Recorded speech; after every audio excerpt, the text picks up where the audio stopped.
premium Finnish brand Grandezza has become well known for its OC models. It still has two in the fleet at 28 and 34 feet, and they're open cabin models. You know, they've got an open aft end, so you can use them all year round by fitting aft canvases. But 3 years ago, it also introduced to the range the 37 CA, the 37 cabin with aft doors, and it was tremendously well received and has been in demand ever since. So it's high time, 3 years on, that they introduced a new model in that cabin range, and here it is, enjoying its world premiere here in Dusseldorf, the 30 CA.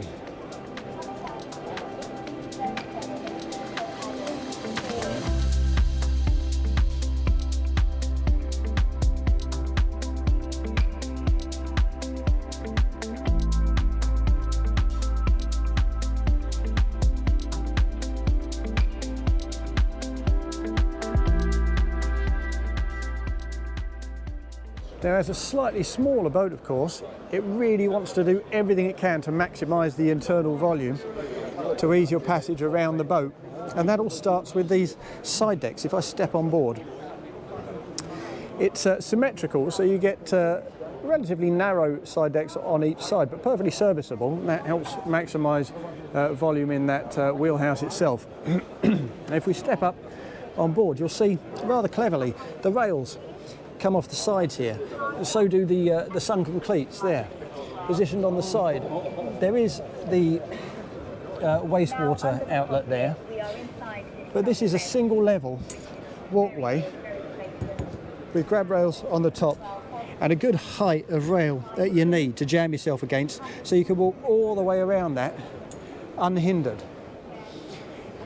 They're also quite elevated hull sides, which suggests very good things for volume down below. And in that regard, actually, it contrasts with the 37 CA, which we see just over there in the distance, still getting plenty of attention from dealers and the public after 3 years. It's been very, very well received, that boat. But that uses much deeper walkways. The 30, it appears to me, right from the start, works very hard to maximise internal volume and to provide very easy movement. And if we walk back down the starboard side, again, we'll see the fuel filler there. Aside from that, single level, completely obstruction free. We step down into that aft cockpit,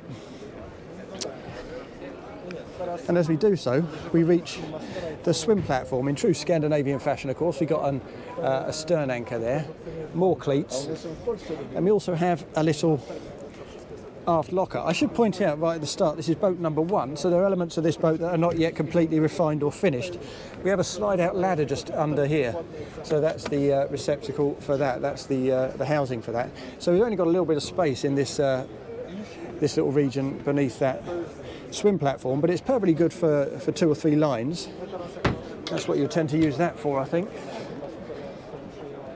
We also have a decent space here with access to the shore power point, as well as proper fender storage with these little rails to keep them firmly in place. When you have a closed cabin like this, certainly you want all the benefits that brings in terms of your 4-season entertainment and your protection from the elements, but you also want to know that the aft cockpit is still accessible, that there's still a degree of openness, and because of those concertina doors, you certainly get that here. That fold-out table helps as well, of course, integrated inside and outside spaces. And in the saloon itself, it also feels quite bright. We have this big overhead sunroof, bathes the helm and the co-pilot's positions in natural light.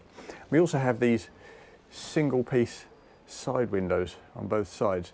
They drop right down aft, pretty much down to side deck level actually, and that's extended way forward as well to the co-pilot's seat. So when you perch yourself at the co-pilot's seat, your view is completely unobstructed.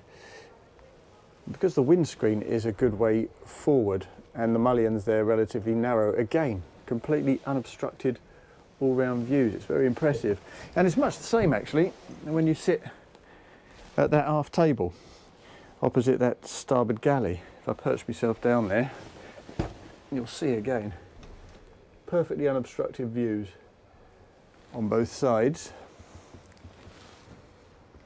Plus, with those Concertina doors wide open, you also get proper integration with that aft cockpit. It feels lovely.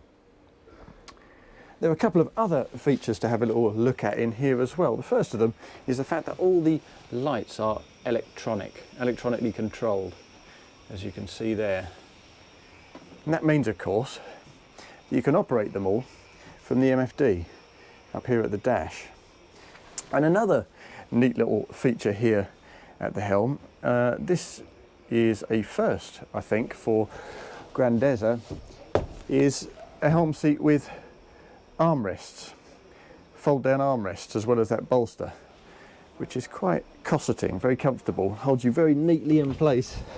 And you wouldn't want to be a tremendously big guy for a seat like that, because I'm by no means huge, and it holds me quite nice and snugly. But it feels like a very high spec helm. We've got this lovely traditional kind of Grandezza matte grey finish to the dash material, which is very much anti-glare. You're not going to get any glare on that at all. We also have more electronic switch gear there, plus bow and stern thruster switches to the left of the steering wheel. And a simple little layout to starboard as well. Nothing you don't need at all. We got the zip weight nestling in there behind the steering wheel, just next to the throttles, which is a decent spot for it. We've also got the throttles there on their ledge, slightly elevated, with a little armrest here as well, which is a great spot just to rest your elbow, rest your fingers up on top here. It's very comfortable indeed. Plus, of course, a little Garmin remote, so you don't have to attempt to operate a touch screen while you're bouncing around on open seas. Now, as I say, you can spec this boat with opening side windows, but if you prefer to leave these one-piece panels as they are, and frankly, why wouldn't you? The visibility is superb, the openness feels fantastic. Then you can, instead, by flipping up that bolster and flipping down that traditional Grandezza footrest, you can perch yourself on that, and that elevates your eye line as a 6-footer to around about this. Just pop your head through the sunroof. Good all-round visibility. Quite often with this kind of solution, you don't actually get tremendous visibility at all because the roof line gets in your way, but the visibility here is very good indeed. So that's a perfectly acceptable solution if you don't fancy those side windows. Let's fold that back up. And let's pop over to the co-pilot's side. Now, this is definitely a two-man bench. Again, we've got nice little fold-down armrests.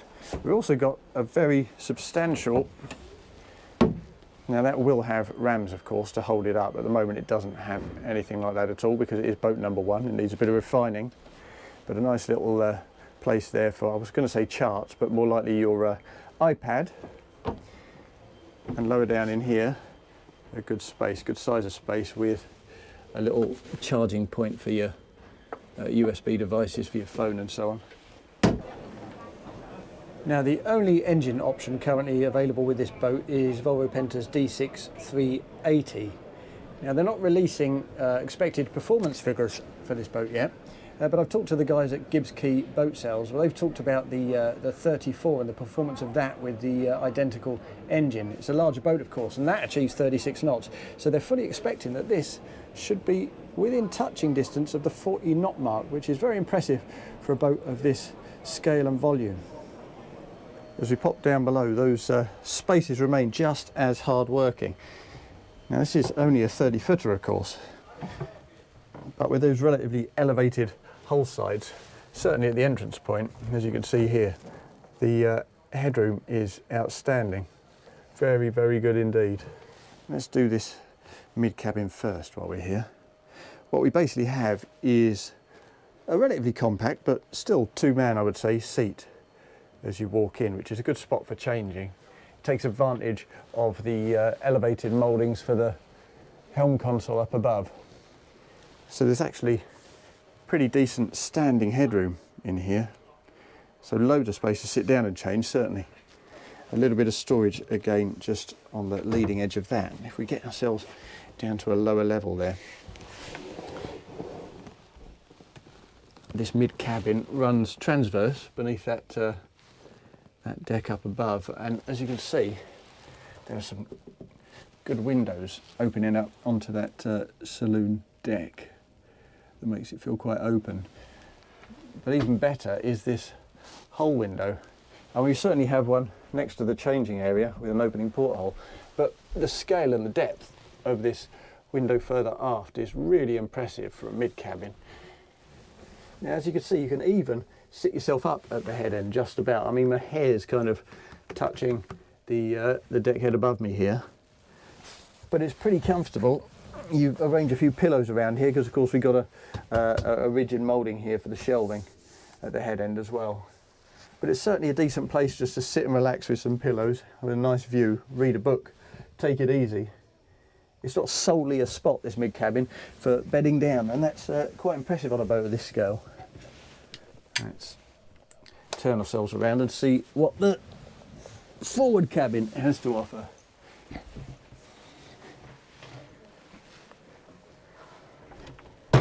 Close that back up.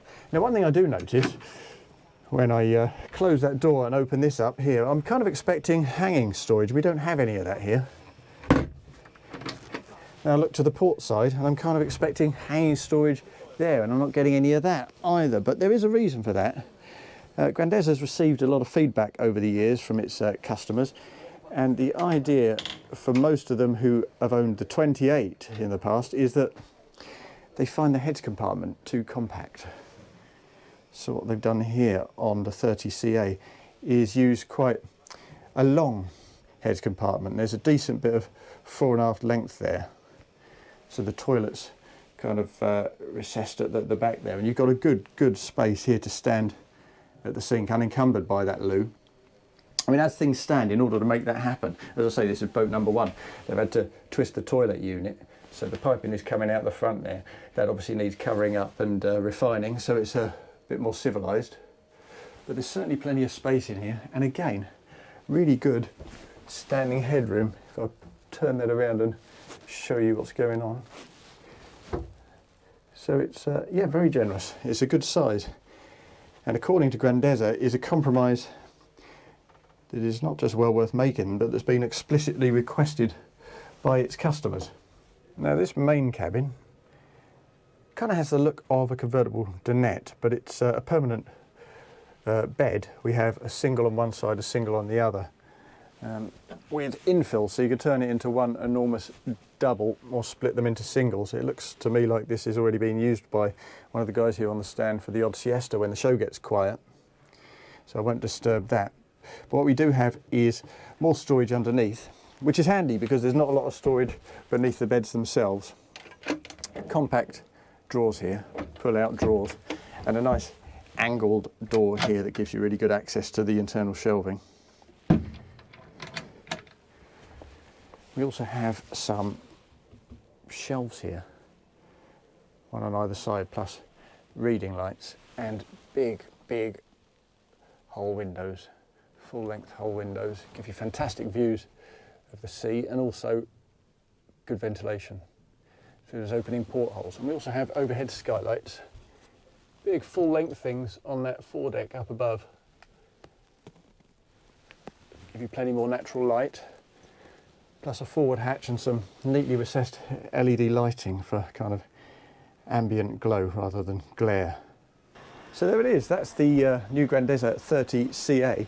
We've been waiting a good 3 years to see its arrival since the introduction of that outstanding 37. People loved that boat, and I think the 30 is a very well judged second entry in that product line.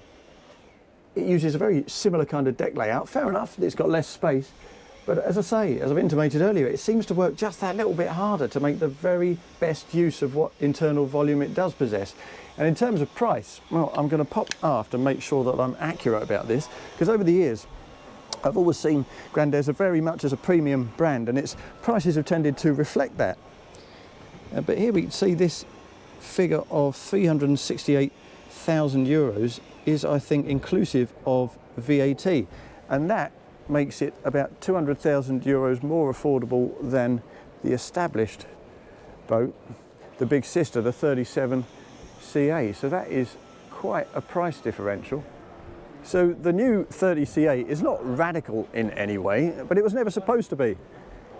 Grandeza already has its established OC models, its 28 and 34, and they very much appeal to a younger generation of boater.